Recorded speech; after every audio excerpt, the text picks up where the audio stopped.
అమృతాన్ని ప్రారంభించవలసిందిగా బ్రహ్మశ్రీ విశ్వనాథ గోపాలకృష్ణమూర్తి గారిని కోరుతున్నాం.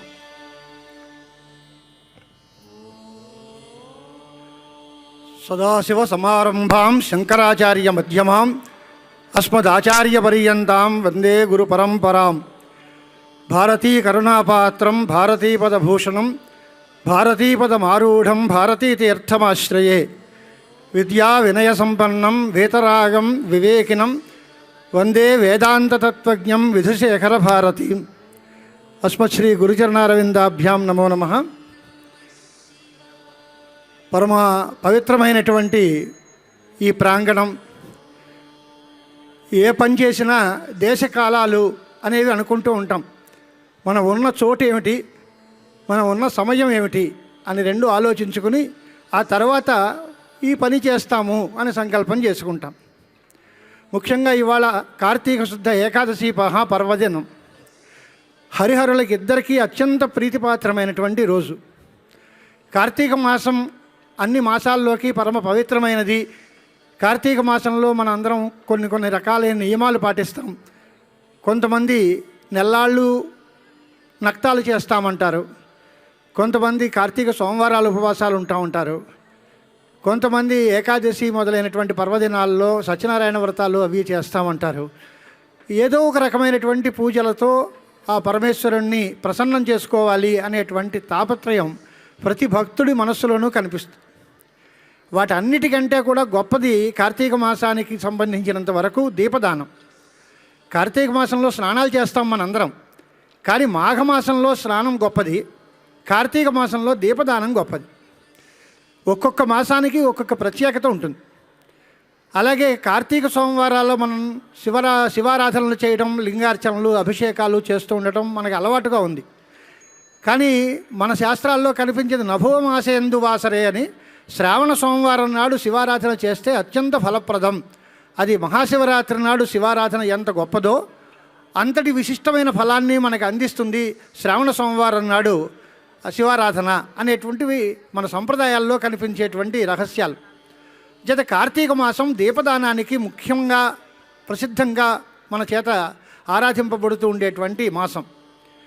కార్తీక మాసంలో దీపదానం ఎందుకు చేయాలి, ఎవరికి చేయాలి అనేటువంటి ప్రశ్న. శివుడికి దీపదానం చేస్తామా, లేక మహావిష్ణువుకి దీపదానం చేస్తామా, ఈ దీపాన్ని దానం చేయడమా, దీపం వెలిగించి దీపోత్సవం నడుపుకోవడమా, ఈ రకమైనటువంటి సందేహాలు కూడా మన మనస్సుల్లో కనిపిస్తాయి. క్షీరాబ్ది వ్రతం రేపు క్షీరాబ్ది ద్వాదశి మన భారతదేశంలో మన వారందరూ చేసేటువంటి క్షీరాబ్ది వ్రతం తులసీ ధాత్రి సమేత లక్ష్మీనారాయణ స్వామిని ఉద్దేశించి క్షీరాబ్ది వ్రతం చేస్తారు. తులసి చెట్టు దగ్గర, విసిరి చెట్టు దగ్గర లక్ష్మీనారాయణ ప్రతిమల్ని పెట్టి ఆవాహన చేసి ఆ తులసమ్మకి పూజ చేసి, ఉసిరి వృక్షానికి కూడా పూజ చేసి అక్కడ దీపాలు వెలిగించడం అనేది మన అందరికీ అలవాట్లో ఉన్నమాట. ఆ వ్రత కల్పంలో కూడా మీరు చూస్తూ ఉంటారు, ఒక ఒత్తి దీపాన్ని వెలిగిస్తే ఈ ఫలం, 2 ఒత్తుల దీపాన్ని వెలిగిస్తే ఈ ఫలం, 10 ఒత్తులు వెలిగిస్తే ఈ ఫలం అని ఒక్కొక్క దీప సంఖ్యతో అనేక రకాలైనటువంటి ఫలితాలు మనకి ఆ కల్పశాస్త్రాల్లో కనిపిస్తూ ఉంటాయి, వ్రతకల్పాల్లోనూ వాటిల్లోనూ. కార్తీక మాసానికి దీపానికి ఉండే సంబంధం దృష్టిలో పెట్టుకుంటే శివశంకర సన్నిధిలో లేదా మహావిష్ణువు యొక్క సన్నిధానంలో కార్తీక మాసంలో ఎవరు దీపదానం చేస్తారో వారి హృదయంలో ఉండే అజ్ఞానం పటాపంచలైపోతుంది, వారికి సమస్త విధమైన జ్ఞానము ప్రసాదిస్తాడు భగవంతుడు అనేటువంటి ఫలశ్రుతి కనిపిస్తుంది. ముఖ్యంగా ఇంకొక మాట చెబుతూ, మనం అన్నిటికంటే ఇబ్బంది పడేది ఏంటి అంటే నరకయాతనలు అంటే చాలా బాధపడతాం. నరకాల్లో రౌరవ నరకం అని, తామిశ్రం అని, అంధతామిశ్రం అని రకరకాల నరకాలు ఉన్నాయి. ఆ అంధతామిశ్రం అనేటువంటి నరకాన్ని పోగొట్టి ఆ నరకయాతన మనకి లేకుండా చేస్తుంది కార్తీక మాసంలో దీపదానం అనేటువంటిది కూడా మనకి శాస్త్రాల్లో కనిపిస్తుంది. ఇక ఎన్ని సంఖ్యల్లో దానం చేయాలి దీపాన్ని అనే దగ్గర ఒక మాట చెబితే, కార్తీక మాసంలో ఎవరైతే భగవంతుడికి ఈ దీపాలని సమర్పించి దీపదానం చేస్తారో అటువంటి దీప సంఖ్యని బట్టి, అంటే ఎన్ని దీపాలు వెలిగిస్తే అన్ని యుగాలు శివలోకంలో వాళ్ళు నివసిస్తారు అని ఉంది. ఇవాళ మనకి అత్యంత వైభవంగా ఈ కోటి దీపోత్సవ ప్రాంగణంలో గత 4 సంవత్సరాలుగా అత్యంత శ్రద్ధాశక్తులతో ఈ కోటి దీపోత్సవం నిర్వహిస్తూ అసంఖ్యాకమైనటువంటి భక్తజనం అందరినీ అలరించే విధంగా ఈ దీపోత్సవాన్ని మనం నిర్వహించుకుంటున్నాం. గతంలో శృంగేరి జగద్గురు భారతీతీర్థ మహాస్వాముల వారి విజయయాత్ర సందర్భంగా వారు ఈ ప్రాంతానికి విజయం చేసినప్పుడు ఇదే పవిత్రమైన వేదిక మీద వారి పరివారంలో వారితో పాటు లక్షదీపోత్సవంలో పాలు పంచుకునే అవకాశం నాకు వచ్చింది. అప్పుడు జగద్గురువులతో నేను కూడా ఈ ప్రాంతానికి రావటం, ఇక్కడ వైభవాన్ని తిలకించి ఆనందాన్ని పొందడం జరిగింది. మనకి భగవంతుడు కళ్ళు ఇచ్చినందుకు ఇంతటి సుందరమైన దృశ్యాన్ని చూస్తే కదా కళ్ళకి సార్థక్యం, లేకపోతే కన్ను ఎందుకు ప్రయోజనం ఏంటి? ఇంతటి వైభవం, పరమాత్మ యొక్క దివ్యమైన విభూతి ఇక్కడ కనిపిస్తూ ఉంటే అలాంటి దివ్యమైన వైభవాన్ని అంతటినీ మనం చూడగలిగిన నాడే మన నేత్రాలకి ఆ సార్థక్యం ఉంటుంది. నయన మనోభిరామంగా, నేత్రాలకి మనస్సుకి కూడా ఇంపుగా, నేత్ర పర్వంగా, ఇంతటి వైభవంగా కనిపిస్తుండే ఈ ఉత్సవం ఆనాడు లక్షదీపోత్సవంగా ఆరంభింపబడి శ్రీవారి యొక్క అనుగ్రహ విశేషం చేత ఇది కోటి దీపోత్సవంగా వెలుగొందుతూ విశ్వవ్యాప్తమైనటువంటి కీర్తి ప్రతిష్టలని పొందుతోంది. ఇక్కడ కోటి సంఖ్యాకమైన దీపం అంటే కోటి దీపాలు మనం వెలిగిస్తే కోటి యుగాల పాటు శివలోకంలో మనం నివసిస్తాము అనేటువంటిది ఆ ఫలశ్రుతి వల్ల మనకి తెలిసేటువంటి విషయం. ఒక మహాకవి ఒక మంచి మాట చెప్పాడు. అయ్యా, నేను మనిషిగా పుట్టాను, మనిషిగా పుట్టినప్పుడు ఇప్పుడు నేను శివ పూజ చేస్తున్నాను, శివుడి కోసం ఏదో ఒక రకమైన దీపారాధన చేస్తున్నాను. అయినప్పటికీ నేను చేసినటువంటి 2 పెద్ద తప్పులు ఉన్నాయి, 2 అపరాధాలు. ఆ 2 అపరాధాలని నువ్వు మన్నించు అని ప్రార్థించాడు. ఇదేంటయ్యా, మనిషిగా పుట్టావు, దేవుణ్ణి పూజిస్తున్నావు, దీపారాధన చేస్తున్నావు, నువ్వు 2 తప్పులు చేశానంటావు ఏమిటా తప్పులు అని అంటే, నేను ఇవాళ జన్మ ఎత్తి మనిషిగా పుట్టాను అంటే ఇంతకు ముందు జన్మలో నేను శివారాధన చేయలేదు అని అర్థము. శివారాధన చేసి ఉంటే ముక్తిని పొంది ఉండేవాడిని. అలా కాలేదు, జన్మ వచ్చింది అంటే గతంలో నేను శివారాధన చేయలేదు అని ఒక తప్పు. రెండోది, ఇప్పుడు నేను శివుడికి పూజ చేసి నమస్కారం చేస్తున్నాను కనుక మళ్ళీ జన్మ నాకు రాదు కాబట్టి మళ్ళీ జన్మల్లో నేను శివుడికి పూజించేటువంటి అవకాశాన్ని కోల్పోయాను. అది రెండో తప్పు. ఈ 2 అపరాధాలని కూడా నన్ను మన్నించు అని చాలా చమత్కారంగా ఆ కవి చెప్పారు. దాని హృదయం ఏమిటి అంటే, ఎవరైనా సరే భక్తి శ్రద్ధలతో శివుడిని ఆరాధించి శివుడి ముందట దీపదీప నైవేద్యాలతో పూజలు జరిపితే వాళ్ళకి పునరావృత్తిరహితమైన శాశ్వత బ్రహ్మపదం లభిస్తుంది అనేటువంటిది ఫలంగా మనకు కనిపిస్తుంది. వేదవ్యాసుల వారు స్కాంద పురాణంలో బ్రహ్మోత్తరఖండంలో ఓ చక్కటి మాట చెప్పారు. శివో గురు, శివో దేవ, శివో బంధు శరీరిణాం, శివో జీవ, శివ ఆత్మ, శివాదన్యన్ నకించనాన్. అంటే శివుడే గురువు, శివుడే దేవుడు, శివుడే మనందరికీ బంధువు, శివుడే జీవుడు, శివుడే పరమాత్మ, శివుడు తప్ప మరేదేమి లేదు, సర్వం శివమయం జగత్ అని చెప్పాడు. ఈ భావం మనకు వస్తుందా? అంతా శివమయమేనా? అప్పుడు నేను శివుడే మీరు శివుడే అంటే మనం ఇక్కడికి రావడం ఎందుకు? ఎవరిని ఎవరు చూస్తాం? అంతా శివమయం అనేటువంటి ఉదాత్తమైన భావం మన మనస్సులో జీర్ణం చేసుకోవడానికి చాలా సాధన అవసరం. అంటే దాని స్థాయిలో కొంచెం దాని కిందకి దిగి మన కోసం చెప్పేటువంటి మాట చెప్పాడు ఇంకొక శ్లోకంలో. సత్యం బ్రవీమి పరలోకహితం బ్రవీమి సారం బ్రవీమి ఉపనిషద్హృదయం బ్రవీమి. సత్యం చెబుతున్నానయ్యా, పరలోకహితం బ్రవీమి. నువ్వు అలాగ శాశ్వతంగా ఉట్టికట్టుకుని ఊరేగడం కుదరదు కదా, ఎప్పటికో ఈ జీవితం సమాప్తి చెందుతుంది. ఆ పరలోకం అనేటువంటిది ఒకటి ఉంది. అప్పుడు అక్కడ మనకి మేలు జరగాలి అంటే మనం ఏం చేయాలి? అది ఉపనిషత్తుల యొక్క సారం ఏమిటి, ఉపనిషత్తుల యొక్క హృదయం ఏమిటి, దాన్ని నేను చెబుతాను అని వారు ప్రతిజ్ఞ చేసి సత్యం బ్రవీమి పరలోకహితం బ్రవీమి సారం బ్రవీమి ఉపనిషద్హృదయం బ్రవీమి. ఏమిటయ్యా? సంసారముల్బణమసారమవాప్య జంతో సారోయమీశ్వర పదాంబురహస్య సేవా. ఈ అసారమైన ఈ సంసారం, దుస్తరమైనటువంటి సంసారం, ఇంత ఘోరమైనటువంటి జరామరణాలతో మన ఇబ్బంది పెట్టేటువంటి సంసారంలో సారవంతమైనది ఏదైనా ఉంది అంటే పరమేశ్వర పాదారవింద సేవ, ఈశ్వర చరణ సేవ చేస్తే అదే సారం. మనం ఇంత వయస్సు వచ్చిన వాళ్ళం చాలామంది ఉన్నాం. ఈ ప్రాంగణంలో ఇప్పుడు శివారాధనతో ఇంత వైభవంగా మనం గడిపే క్షణాలు ఏవో అవే మధురమైన క్షణాలు. అలాంటి మధురమైనటువంటి క్షణాలని గడిపినప్పుడే మన జీవితం సార్థకమవుతుంది. ఈశ్వర చరణాంబురహ సేవ అనేదే మన జీవితంలో సారవంతమైనటువంటి ఘట్టం అనేటువంటి మాట అక్కడ చెప్పి పరమేశ్వరుణ్ణి మనం ఆరాధించాలి. ఆరాధిస్తే మనకేమొస్తుంది అంటే శివనాంని విభావితేంతరంగే మహతి జ్యోతిషి మానినీమయార్థే దురితాన్యపయాంతి దూరదూరే ముహురాయాంతి మహాంతి మంగళాని. శివ అనేటువంటి నామం మన మనస్సులో భావించినప్పుడు భావించినంత మాత్రం చేతనే ఆ శివుడు ఎలాంటి వాడు అంటే జ్యోతిస్వరూపుడు. ఈ దీపాలన్నీ కూడా పరమాత్మకి సంకేతాలు, ఆ పరమాత్మ యొక్క ప్రతిబింబాలు. అంటే పైన ఆకాశంలో సూర్యుడు ఉంటే జలబింబాల్లో జలతరంగాల్లో సూర్యుడు ప్రతిఫలించినట్టుగా పరమాత్మ చైతన్యమే ఈ దీపాలలో మనకి ప్రకాశిస్తోంది. అది వేదమంత్రాల్లో కూడా నతత్ర సూర్యోభాతి నచంద్రతారకం నేమావిద్యుతో భాంతి కుతోయమగ్ని తమేవ భాంతమనుభాతి సర్వం తస్య భాష సర్వమిదం విభాతి అనేటువంటి మాటలు మనకు కనిపిస్తూ ఉంటాయి.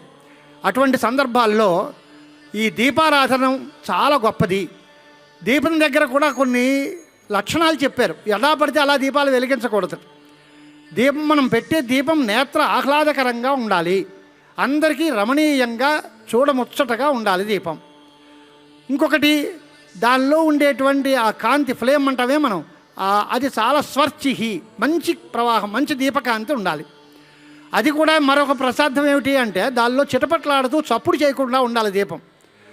పొగ చమ్మకూడదు, పొగ చూరకుండా ఉండాలి, శుద్ధమైనటువంటి కాంతి ఉండాలి, నిశ్శబ్దంగా ఉండాలి దీపం. ఆ ఒత్తి కూడా ఎడంవైపు కాకుండా దక్షిణావర్తవర్తి, కుడివైపు తిరిగి ఒత్తిలు వెలిగించేలాగా ఉండాలట. ఆ ఒత్తి అటేపు తిరిగేలాగా ఉంటే ఆ దీపం అత్యంత శ్రేయప్రదంగా ఉంటుంది, కాంతిప్రదంగా ఉంటుంది అని. చేత శివుడి గురించి మనం మాట్లాడుకుంటున్నాం, శివుడు గొప్పతనం చెప్పుకుంటున్నాం. కానీ ఆ శివుడు శివశక్త్యాయుక్తో యది భవతి శక్తః ప్రభవితం నచేదేవం దేవో నకలు కుశల స్పందితుమపి అన్నారు శంకర భగవత్పాదాచార్యుల వారు.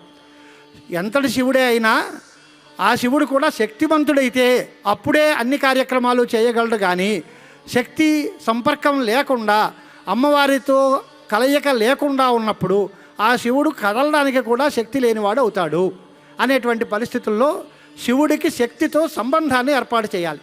దానికోసం మీనాక్షి సుందరేశ్వర స్వామి వారి యొక్క కళ్యాణ మహోత్సవాన్ని మనం ఇక్కడ జరుపుకుంటున్నాం. ఈ మీనాక్షి సుందరేశ్వరుల యొక్క కళ్యాణం చేత శివశక్తుల యొక్క సమావేశం. జగదంబ అద్భుతమైనటువంటి శక్తిమంతురాలు, మాయాస్వరూపిణి, ప్రకృతి స్వరూపిణి. పురుషుడు పరమాత్మ సదాశివుడు. ఆ ప్రకృతి పురుషుల యొక్క కలయిక వల్ల ఈ సృష్టి అంతా జరుగుతూ ఉంటుంది. శివశక్తి ఐక్య రూపిణి అనేటువంటి లలితా సహస్రం మనకు చెబుతుంది. అటువంటి లలితా సహస్రనామధేయాల్లో చెప్పినటువంటి శివశక్తి ఐక్య రూపంగా ఉన్నటువంటి ఆ పార్వతీ పరమేశ్వరుల యొక్క రూపం ఇవాళ మనం మీనాక్షి సుందరేశ్వరుల రూపంలో చూస్తాం కళ్యాణమూర్తులుగా. ఒకప్పుడు గిరిజా కళ్యాణం, పార్వతీ కళ్యాణం అనే పేర్లతో రకరకాలుగా పిలుస్తూ ఉంటాం. ఒకే మూర్తి, ఒకే చైతన్యం.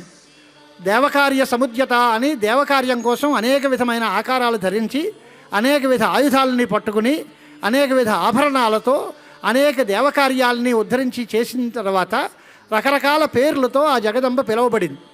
అటువంటి మూర్తుల్లో ఒక కామాక్షి అనే పేరుతో, ఒక మధుర మీనాక్షి అనే పేరుతో ఆ జగన్మాతని మనం ఇవాళ ఆరాధిస్తున్నాం. అలాగే పరమశివుణ్ణి సుందరేశ్వరుడు.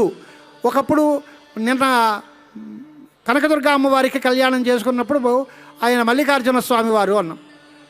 శ్రీశైలంలో భ్రమరాంబిక మల్లికార్జునులు అంటాం. లేకపోతే కాళహస్తీశ్వర స్వామి వారి దగ్గర అయితే జ్ఞానప్రసూనాంబిక అమ్మవారు అంటాం. మధుర మీనాక్షి దగ్గర స్వామివారిని సుందరేశ్వర స్వామి అంటాం.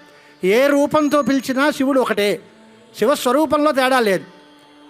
ఆకార భేదం ఉపాసకుల యొక్క అనుగ్రహం కోసం భక్తుల మనోభావాలను అనుసరించి మనం ఆ మూర్తికి కల్పించినటువంటి ఆయుధ సంపత్తి, ఆభరణ సంపత్తులను బట్టి, వారు చేసినటువంటి యవ్యమైనటువంటి లీలల్ని బట్టి ఆయా పేర్లతో వ్యవహారం జరుగుతుంది. కనుక అటువంటి మీనాక్షి సుందరేశ్వరుల యొక్క దివ్యమైన కళ్యాణ వైభోగం ఇప్పుడు మనం చూస్తున్నాం.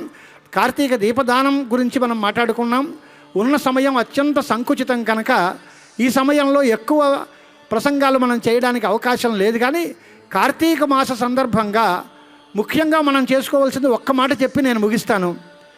ఈ దీపోత్సవం, దేవతా పూజ, ధూపదీప నైవేద్యాలు, గంధ పుష్ప అక్షతలు సమర్పించడం, ఇలాంటివన్నిటినీ కూడా చాలా సరళమైన పూజా విధానంగా మనం భావిస్తాం. ఏ దేవాలయానికి వెళ్ళినా ధూపదీపాలకి నోచుకోలేదు అనే మాట లేకుండా ధూపం, దీపం, నైవేద్యం ఇవి ఉండాలి. ధూపం సమర్పిస్తే మనకు వచ్చే లాభం ఏమిటి అంటే ధూపదానం చేత సౌగంధ్యం వస్తుంది, మన శరీరం పరిమళభరితంగా ఉంటుంది. దీపం కాంతిప్రదంగా ఉంటుంది, దీపదానం చేస్తే కాంతిప్రదంగా ఉంటుంది. ఈ బయట కాంతే కాదు, లోపల కాంతి కూడా ఉంటుంది. మనస్సులో ఉండేటువంటి అజ్ఞానము, చీకట్లు అవన్నీ పోయి లోపల వెలుగు ప్రసాదింపబడితే అప్పుడు జ్ఞానప్రబోధం చేత మన జీవితం పండుతుంది. మనం మానవ జన్మ ఎత్తినందుకు సార్థక్యాన్ని సంపాదించుకోగలుగుతాం, మనం చేయాల్సిన పనులు చేయగలుగుతాం. అంచేత ముఖ్యంగా నేను మనవి చేసేది ఈ సందర్భంగా అత్యంత భక్తి ప్రపత్తులతో ఇంతటి వైభవంగా ఈ పూజా కార్యక్రమాలను నిర్వహిస్తూ, ఇంతటి శ్రద్ధాశక్తులతో దీపోత్సవాన్ని నిర్వహిస్తూ పూజ మీద పెట్టినటువంటి దృష్టి ఒక కోణం. కేవలం భగవద్భక్తి పూజ సరిపోతుందా, పురుష ప్రయత్నం అక్కర్లేదా అంటే రెండూ సమానమైన పాళ్లలో ఉండాలి. దైవం, పురుషకారం రెండూ సమానమైన పాళ్లలో ఉండాలి. దైవానుగ్రహాన్ని కోరి మనం మన ధర్మాన్ని మనం నిర్వహిస్తూ ఇతరులకి ఎప్పుడూ ఉద్వేగాన్ని కలిగించకుండా, ఇతరులకి ఎప్పుడూ హింసని కలిగించేటువంటి ప్రవృత్తులు కలగకుండా, ఎవరి మనస్సు నొప్పించకుండా చేతనైనంత వరకు 10 మందికి ఉపకారం చేస్తూ సమాజ కళ్యాణ భావనతో స్వధర్మనిష్టతో మన వంతు మనం పని చేస్తూ ఆ పనులకి సత్ఫలితాలు ఇవ్వాలి, దానికి పరమేశ్వర నీ అనుగ్రహం మాకు కావాలి అని కోరడం మన ధర్మం. అధిష్టానం తథాకర్త కరణం తథావిధం అని గీతల్లో చెబుతూ దైవం చైవ అత్ర పంచమం, దైవము దీనిలో 5వ వంతు సహకారం అందిస్తుంది. కేవలం దైవం మీద వదిలిపెట్టి దేవుడా నీదే భారం, మనం తెలుగులో మనం అనుకుంటూ ఉంటాం, గాలిలో దీపం పెట్టి దేవుడా నీదే భారం అంటే ఎలాగా అని. కానీ ఇక్కడ విచిత్రం ఏంటంటే ఇంత ఓపెన్లో ఉన్న విశాలమైనటువంటి వాతావరణంలో ఇన్ని దీపాలు వెలిగించినా ఆ దీపాలన్నీ చక్కగా ప్రకాశిస్తూ వెలుగుతున్నాయి. అది భక్తి మహిమ లేక పరమేశ్వరుడు యొక్క కృప మనకి తెలియదు. కానీ ఇలాగా కేవలం పురుష ప్రయత్నం లేనటువంటి దైవానుగ్రహం వల్ల మనకి పూర్తి ఫలితాలు రావు. అన్నంత మాత్రాన దైవానుగ్రహం వద్దని కాదు, కేవలం దేవుడితో సంబంధం లేదని కాదు, మన వంతు పనిని మనం నిజాయితీగా నిర్వహిస్తూ దానికి సత్ఫలితాలని ఇచ్చేటువంటి శక్తిని పరమేశ్వరుడు మనకి ప్రసాదించాలి అని కోరుకోవడమే మన భారతీయమైనటువంటి సంస్కృతి యొక్క అంతరార్థం. అంచేత పురుష ప్రయత్నాన్ని మనం వదలకుండా మన వంతు ధర్మాన్ని మనం ఆచరిస్తూ శాస్త్రోక్తమైన కర్మలను చేస్తూ పరోపకార ప్రత దీక్షతోటి మనం హాయిగా జీవిస్తూ ఇంద్రియాల మీద అదుపు సంపాదించడానికి ప్రయత్నిస్తూ మానవ జీవితానికి కొన్ని నియమాలతో, నిబంధనలతో, కట్టుబాట్లతో చక్కగా సమర్థవంతంగా జీవిస్తూ పరమేశ్వర అనుగ్రహం పొందడానికి తగినటువంటి కృషి మన అందరం చేయాలి. దానిలో ఈ భక్తి టీవీ యాజమాన్యం, రచనా టెలివిజన్ అధినేత శ్రీమన్ నరేంద్ర చౌదరి గారు, శ్రీమతి రమాదేవి దంపతులు ఈ సనాతన ధర్మ పునరుద్ధరణ కోసం, సనాతన ధర్మానికి, వైదిక ధర్మానికి ప్రచారం కోసం, మన సనాతన ధర్మంలో ఉండేటువంటి రహస్యాలని 10 మంది విశ్వవ్యాప్తంగా ప్రచారం చేయడం కోసం చాలా నిబద్ధతతో చేస్తూ ఉన్న కృషి భారతీయులందరూ, ఆధ్యాత్మిక జిజ్ఞాసువులైనటువంటి వారందరూ కూడా హృదయపూర్వకంగా ఆమోదించి అభినందించాల్సినటువంటి విషయం. ఆ దంపతులకి సర్వేశ్వరుడు అనుకూలమైనటువంటి శక్తియుక్తుల్ని ప్రసాదించి వారికి, వారి సిబ్బందికి, ఈ మహాయజ్ఞాన్ని నిర్వహిస్తూ ఉండేటువంటి అందరికీ పరిపూర్ణమైనటువంటి శక్తి సామర్థ్యాలని ఆ సర్వేశ్వరుడు ప్రసాదించాలని. కామాక్షి కామదాయిని అని పేరు. కామాక్షి అమ్మవారు మన కోరికలన్నింటినీ తీరుస్తుందిట. దేవర్షి గణసంఘాత స్తూయమాన ఆత్మవైభవాన్, దేవతలు, ఋషులు మొదలైన సమూహాలు అందరూ కూడా ఆవిడ్ని స్తోత్రం చేస్తూ ఉంటారు. అలాంటి ఆ కామాక్షి అమ్మవారి యొక్క ప్రసాదం, ఇక్కడ మీనాక్షి సుందరేశ్వరుల యొక్క దివ్య అనుగ్రహం, మనందరికీ ఆరాధ్య దైవమైనటువంటి శివానుగ్రహం మనకి లభించి మన ఆశయాలన్నీ పరిపూర్ణంగా సిద్ధించాలి. మనకి దురాశలు ఉండకూడదు, ఆశ సక్రమంగా ఉండాలి. ఆశని సాధించుకోవడానికి మన వంతు కృషి మనం చేయాలి.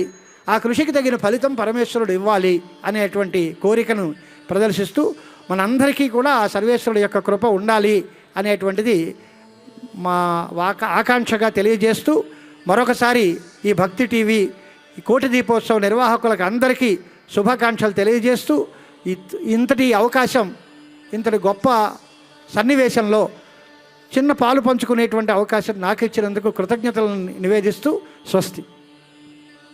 దీప మహత్యం గురించి, అలాగే దీపదాన ప్రాశస్త్యం గురించి చక్కటి ప్రవచనామృతాన్ని అందించిన వేద పండితులు బ్రహ్మశ్రీ విశ్వనాథ గోపాలకృష్ణమూర్తి గారికి ధన్యవాదాలు తెలియజేసుకుంటున్నాం.